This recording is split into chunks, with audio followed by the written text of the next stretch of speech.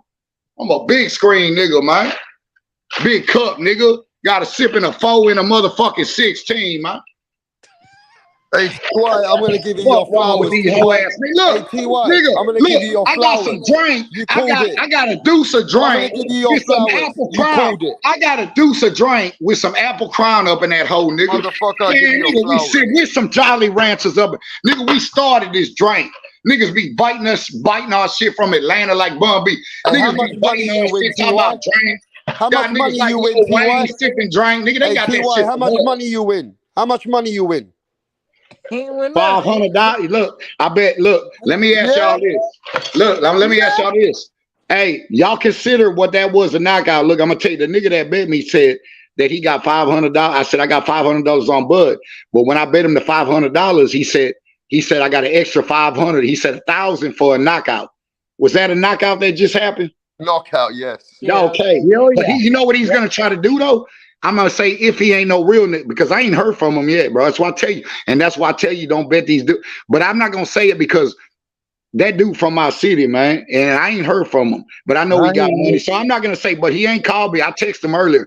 I said, bro, I said don't try to say that's a TKO, but I'm gonna tell you what he's gonna try to do. He's gonna try to say that's a TKO instead of a knockout, but that's a knockout, bro. Yep. That's a knockout. Am I lying? I'm asking. That's a knockout, right? You ain't lying. You ain't lying. That's a knockout, right? Yep. That's but why you the already whole know time he's gonna along, try to Bud's say gonna that's a knock Errol out. TKO. But okay, they say that's a TKO, bro. But you got to understand, if you're gonna say 500, you're gonna say the bet was 1,000 for with a knockout. That's a knockout because the only way that you can get a knockout, then you're trying to say is if we go to decision. That's bullshit. So he can't use that. That's a TKO because Crawford got 30 knockouts before this fight. So now what's his knockout gonna say? 31, right? So what do you think That's a about knockout. Virgil Ortiz? Yeah, a TKO is a knockout. I want you to answer this question about Virgil Ortiz said Derrick What James. do I think? Do I think he said he's gonna Virgil pay me, Ortiz said bro? that Derrick Hey, James I'm is gonna a be bitch. real with you, bro. Do I think He he's said gonna Derrick pay James me? should have stopped the That's fight. another story. He said He's Derrick right James about should the have stopped the knockout. fight. Do you think Yeah, Derrick James should have stopped the fight? Yeah, he should have stopped the Yes, fight 2 and I rounds ago. talked about this. I just got done talking about this on the other channel, man. They should have stopped that fight. Derrick James is a piece of shit. You should have stopped that fight 2-3 rounds ago because you already knew you had no chance. Bud was punishing this boy, man. Yeah, man. He was beating a break. Look, bro. I told people 5 years ago before, Bud is special, bro. You're not gonna beat this boy. And if Mel go down, anytime you seen a dude, nobody's gonna beat him, bro. And all them niggas talking that Boots shit. Boots ain't fucking with him, bro. And Boots got Yo, skills. talking about Boots I ain't fuck fucking with with. Boots. How you gonna say No. How you Listen, gonna say I Crawford fuck with special, but Boots. Boots ain't I fucking fuck with? with Boots, but he ain't beating no Terrence Crawford. Why ain't he beating Terrence Crawford? Oh man, are you really gonna go here, bro? Well, I can Why is prove he not it. beating Terrence Wow, Crawford? I want you. You know why he's not beating him. Why isn't he? So by you telling me that lets me know you either hate Terrence Crawford for no, you just a hater, or you don't watch his fights, or you don't. So, bro, how did Terrence Crawford look tonight? Terrence Crawford is too fast, too strong. Talking He's about got Boots. too high a ring That nigga will take you Boots ain't to gonna beat fucking him. school. He will take Boots to fucking school. Who's the last fighter Boots? Boots look good too, but look who he looked good against. But can you put him up in there with Bud? Is he gonna look like that like he did with that Mexican? No. Yep. No. He Boots ain't gonna is look tearing like him up. that. Boots ain't gonna look like that in Bootsman's a front of beast. Terrence Crawford. I know that. Well, talking about why Boots ain't gonna look like that in front of Terrence Man, Crawford? shut up, boy. You the only dude, boy. You a Uncle Tom ass nigga. You always on here running your fucking mouth. You won't bet 10 cents, nigga. You won't bet a pack of gum, bitch. Terrence Crawford's exceptional talent. Uncle Tom ass nigga. Man, who is this Uncle Tom ass nigga that be on here, bro? He hate on every black fighter there. This nigga's a bitch. Who hates on every black You, fighter? I'm talking about your bitch ass. Is that nigga Tip Bayless? Is that gotta be that nigga Tip Bayless always sucking on a nigga tip? Yeah, That's why they call you Tip Bayless, because you got your mouth all on a nigga tip, bitch. You dick little dick ass no tip way ass that nigga. Boots Gotta be that old hoe ass square considered jack in the box competition for ass nigga. Terrence Crawford. Suck ass nigga Terrence talking about Boots Crawford will beat beat him Terrence up. Crawford. Nigga, I bet you 1,000. I bet you when I beat you, you ain't gonna pay the rest. You ain't gonna be seen like Ben Israel. I know how you niggas get down, but I'll show you me. I'll go show you money right now.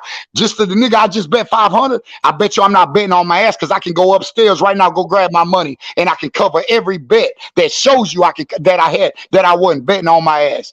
I'll show you shit. I showed last night when I got on here 3-4 racks, bro. Hey, listen, Nigga, I man. All cover I'm my saying bets. is, If I would have lost to the dude that bet me, I would have already cashed out them 500. He ain't even text me, bro. Like, stop it, man. You don't believe in your fighter. That's all I'm gonna say.